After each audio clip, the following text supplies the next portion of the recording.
go to the Fenway Bowl. Let's talk SMU. Let's talk Boston College. This line is 10. Boston College is catching the 10. Two teams that are gonna be in the ACC next year. Yeah, it's gonna be a conference game next Little year. little preview here. SMU, obviously Preston Stone. If you've been following their football, he's out. Um, season-ending injury he occurred during the Navy game right before conference championship week. But it did not matter in that conference championship game because SMU's Kevin Jennings played. I mean, he had some turnovers early, but he really got it together, and I thought he played a pretty solid game. And I think he's good. And I also think Rhett Lashley is just a very, very good coach. That's what I think. So, any thoughts on this game for you? SMU -10. Tommy Castellanos kind of balling I out. know. I hate to fade Castellanos here, but SMU is significantly more talented than Boston College is, I think. And they want to ride this momentum, continue it in the ACC. I'm going to go them in the -10. I think what they can do is just run the ball. They have a stable of backs, Kevin Jennings and all those guys there. Rhett Lashlee have a good plan. Boston College defensively, right? They are 122nd in rushing defense, total yards per game. That is awful. There's like 130 some teams in the FBS, and they can just kind of ground and pound their way to a victory here. Yeah, I'll agree with you there. I'll take SMU -10 as well. This line is dropping pretty fast, and that's solely dependent on Tommy Castellanos, right? I mean, SMU is going to be able to run the ball with Jalen Knight and LJ Johnson. They're going to be able to do that. They're going to be able to do that.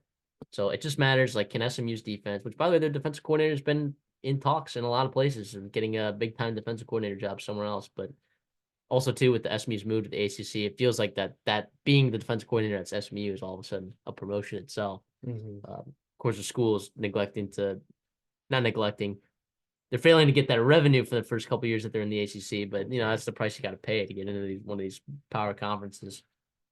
But yeah, I'll ride with you. I'll take SMU -10. I don't have a problem laying it at all. In the bowl post, I think I got a lot of confidence points on SMU. But here's the thing: Boston College, with the way Tommy Castellanos plays, he has torched some really good defenses, notably Florida State. Mm-hmm.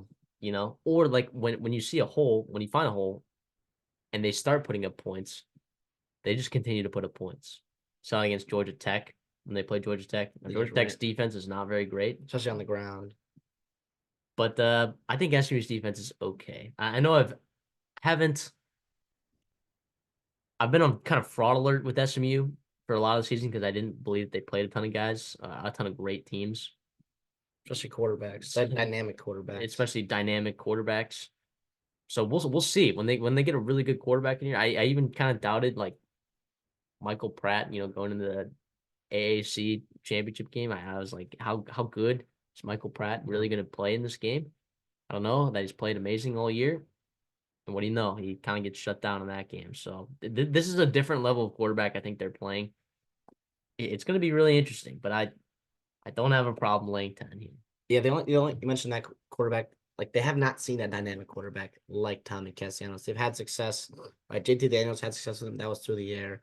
He's not much of a runner. Seth Hennigan had played really well against them. Chandler Morris played really well back in September. Now, obviously, both these teams are much different than they looked in September. I understand that for sure, but at the same time, you're trying to find some similarities there. Chandler Morris got his on the ground a little bit at times. If Castellanos, you mentioned, if they find success running Castellanos or whatever they can do scrambling around, they're going to use that to their advantage and they can put up points in a hurry. But I think they're too talented. I think they'll just be able to score kind of at will on Boston College there and really get after them.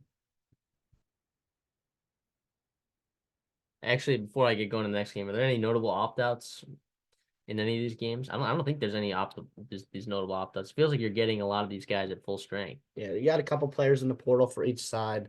No one that's really played a significant amount of snaps, and especially in November. A lot of these guys left a while ago and kind of have been not really been playing much. There's some injuries Boston College dealing with. Hopefully some of these guys can get back healthy, but I don't know. Jalen Cheek, maybe.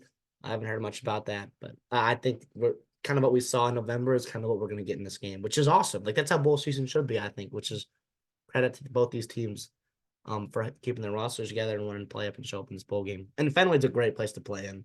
I know some people hate it. I think it's really cool. I'm sure they have a fun time in Boston, except Boston College, as to just sit there and do their thing. But that's also a big deal. We didn't talk about that. Like SMU has to go all the way up from the Houston or Dallas area to go up to to Boston and play in a bowl game. Cold weather, that can make a difference here, but I don't know.